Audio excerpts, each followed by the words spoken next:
Alright, here's just a quick little video on my mealworm farm and how I got it set up.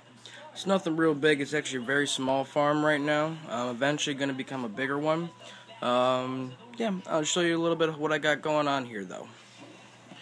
Alright, first one we have here, just a little Rubbermaid container, bunch of holes punked in the top, just so they can get some air. You see, nothing real crazy. Just a little tiny thing here. Let's open it up and see what we got. Now I've had these guys for probably about a month now. These are the giant mealworms, so they're not the small ones like normally, like a lot of people get.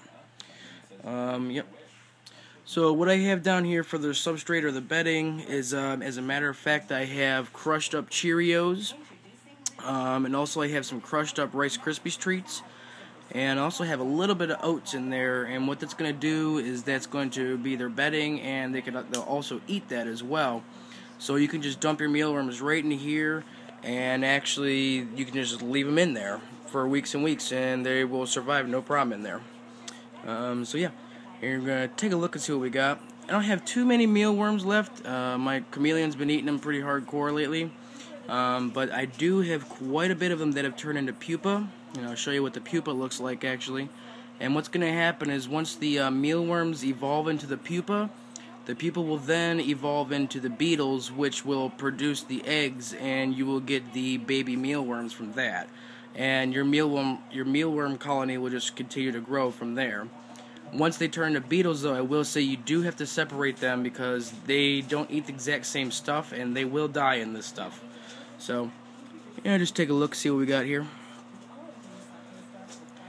Here's what one of the pupa looks like. Kind of looks like a little grub kind of a thing here. Nothing real crazy about them. They don't move or anything, or they don't bite, but you can definitely tell they're alive because if you squeeze them, if you give them a little touch, they will wiggle on you. So you know they're alive. I have also fed these to my chameleon. She also loves these. Really good snacks for her. They can't get away from her, so I just put them in her bonsai tree and she gobbles them up no problem. There's just a small dead beetle. It's a cleaner bug actually that I came with the mealworms. Keeps the substrate clean. You can see I got quite a few of these little guys in here. Like I said, I mean, you don't need anything really crazy. A lot of people use oats, just regular oatmeal from like your counter or your pantry, wherever you keep it at. And like I said, it serves as your bedding and what they'll eat too. So it's pretty cool.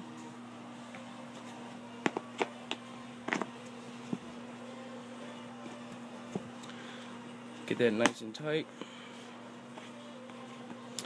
And as I said before, they will give them about 4 weeks or so, and what will happen is they'll turn into your beetles.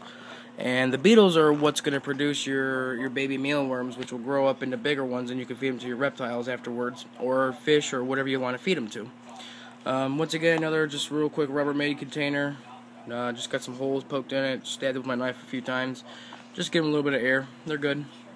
Right in here, currently got a little bit of lettuce, so they can eat. I also got a fresh couple pieces of orange in here for them too, so they can get hydrated and whatnot. And as you can see, here's one of the beetles right here.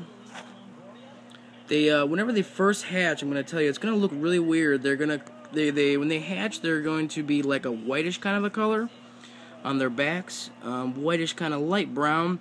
And give them about a day. What that is their shell is not completely hard and it's still pretty wet.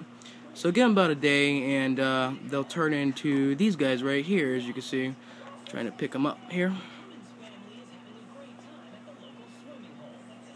So here, you got these little guys here, and that's what's going to produce your mealworms actually. So, like I said, once you get the pupa, you need to take them out of there, and you should also separate the beetles if you have any beetles in there. You don't want them to be inside there because they will not survive, like I said. Yeah, like I said, I just have some more Cheerios in here, and crushed them up a little bit on the bottom. You can't really tell, but I also have some Rice Krispie treats just to give them a little bit of bedding. They're probably not going to eat that too much. They're going to eat mostly the fruit here and the lettuce that I got here for them. Don't need that much. A lot of people like to use potatoes. That works really well too. I'm just giving it a shot with some oranges, just to keep them nice and hydrated though too. Give them nice protein. But yep, and like I said, here after give it a few more weeks and whatnot, and you'll end up having a bunch of little babies in there, and then you separate the babies from the beetles, and you just continue the process. And that's how I have my mealworm farm set up. Thanks for watching.